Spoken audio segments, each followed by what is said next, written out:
Bharatiya Janata party Bhavnagar જિલ્લા કક્ષાનું યુવા સંમેલન સિહોર ખાતે જિલ્લા પ્રમુખ દિગ્વિજયસિંહ ગોહિલની ઉપસ્થિતિમાં યોજાયું.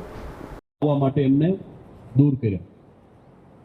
બીજી પેટા ચૂંટણી ભંડારાની જ્યારે લોકસભાની લડાણી 1954માં ત્યારે પણ આજ કાજરોલકરને કોંગ્રેસે ઉભા રાખ્યા અને એ વખતે પણ નહેરુ ખુદ પ્રચારમાં ચૂંટણી જીત્યા અને ચાર સામાન્ય બેઠક જીત્યા. પણ સામે કોંગ્રેસે એ વખતના ક્રિકેટર બાલુ પાલગાંવકર એને બાબા સાહેબની સામે ઉભા રાખ્યા. એ જીતી ના શક્યા, પણ કોંગ્રેસની મેલી મુરાદ આઝાદીના 13-15 વર્ષ પહેલાથી જ નક્કી થઈ ચૂકી હતી કે એ લોકો ક્યારેય કોઈ જે નક્કી કર્યું ત્યારે કોંગ્રેસે તેમની સામે ઉભા રહીને એમને હરાવવાનો પ્રયત્ન કર્યો. એમાં પહેલી જ ચૂંટણી 1937માં ઇન્ડિપેન્ડન્ટ પાર્ટી બની, એમાં 11 અનામત અને 4 સામાન્ય બેઠક અને એની ચૂંટણી થતી હતી. એમના બધે નક્કી નહોતા કરી લીધા આખા દેશમાંથી કે બંધારણ બનાવવા માટે આટલા લોકોથી બંધારણ નક્કી કરશે. એની ચૂંટણી થઈ મિત્રો.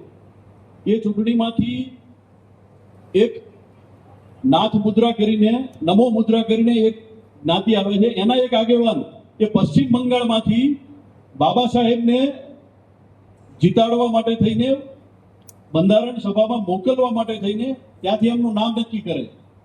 ત્યાંથી એ છૂટાઈ જાય છે. પણ આ જવાહરલાલ નહેરુએ એવું નક્કી કર્યું કે જ્યાંથી એ છૂટાડવા એ 3-4 જે મુસ્લિમ ગામો હતા, તારા 5-6 વર્ષથી અનુભવ લઈને આવતા હતા, એ પદ ઉપરથી દૂર કર્યા. સાથે સાથે જે વિષયોના, જે બાબતોના એ નિષ્ણાત હતા, એ વિભાગો એમને ફાળવવામાં ન આવે. કે જ્યાં જેટલું થઈ શકે એટલે એમની ઉપેક્ષા કરવાનો કોંગ્રેસે હંમેશા પ્રયત્ન કર્યો. સાથે સાથે મિત્રો,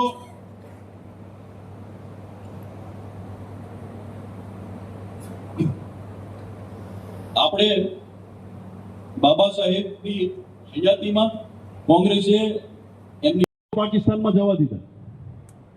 આ પહેલું કામ બંધારણ સભામાં એમને નહીં આવવા દેવા માટે કર્યું. પહેલા ચૂંટણી હરાવવા માટે કર્યું ઇન્ડિપેન્ડન્સ પાર્ટીની. આ બીજું કામ બંધારણ સભામાં એ સભ્ય તરીકે જ ન આવે. તમે વિચાર કરો, આપણે જેમને યાદ કરીએ છીએ બંધારણના ઘડવૈયા, આ કોંગ્રેસને એમને બંધારણ સભામાં જ નતા આવવા દેવા.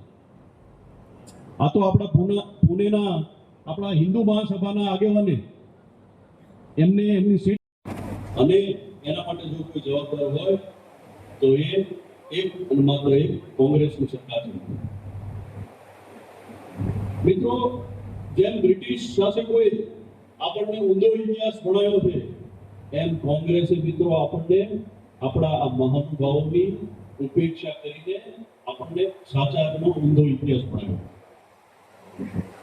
મિત્રો, આપણા ગામમાં કોઈ સારો મહાન વ્યક્તિ હોય, ખૂબ સેવા કરતો હોય, તો આપણે બધા એની કદર કરીએ. તો આ ત્યારે નહેરુ અને કોંગ્રેસની સરકારે એમનું અપમાન કર્યું છે, એમની ઉપેક્ષા. મિત્રો, બાબા સાહેબ 1937માં એક ઇન્ડિપેન્ડન્ટ પાર્ટી બનાવી. એમાં 11 અનામત બેઠક અને 4 સામાન્ય બેઠક ઉપરથી તેઓ ચૂંટણી લડ્યા. આ હું તમને સમજાવું. ત્યારે નહેરુ અને કોંગ્રેસની સરકારે એમનું અપમાન કર્યું છે, એમની ઉપેક્ષા. મિત્રો, બાબા સાહેબ 1937માં એક ઇન્ડિપેન્ડન્ટ પાર્ટી બનાવી. એમાં 11 અનામત બેઠક અને 4 સામાન્ય બેઠક ઉપરથી તેઓ ચૂંટણી લડ્યા. આ હું તમને સમજાવું. અને જ્યારે તક પડી છે ત્યારે ભાજપે બાબા સાહેબનું જે સન્માન કર્યું છે એના વિશે આપણે વાત કરવી. આપણે સૌ મિત્રો જાણીએ છીએ બાબા સાહેબનું જન્મજયંતિ હમણાં જ ગઈ 14મી એપ્રિલ.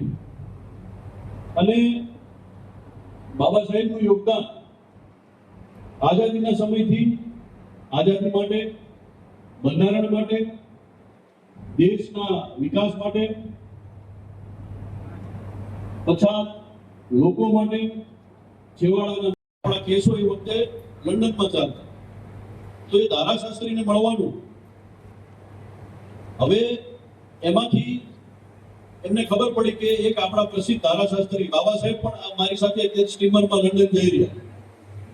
એમને થયું કે હું એમને મળું અને મારી જે પ્રશ્ન છે એમની વિશે વાત કરું. તો એ શિરોઈના મહારાજે બાબા સાહેબને મળ્યા, બાબા સાહેબને એમના પ્રશ્ન વિશે વાત કરી, એમનો જે કોર્ટમાં કેસ છે એની વિશે વાત કરી. તો બાબા સાહેબે એ કેસ સાંભળ્યા પછી એવું કીધું સન્માન, અને ભાજપે કર્યું બાબા સાહેબનું સન્માન. મિત્રો, આપણે એક સાચા નાગરિક તરીકે, એક જાગૃત નાગરિક તરીકે આપણે હંમેશા ઇતિહાસમાંથી કંઈક શીખવું પડે અને ઇતિહાસમાંથી હંમેશા સત્ય જાણવું જરૂરી છે.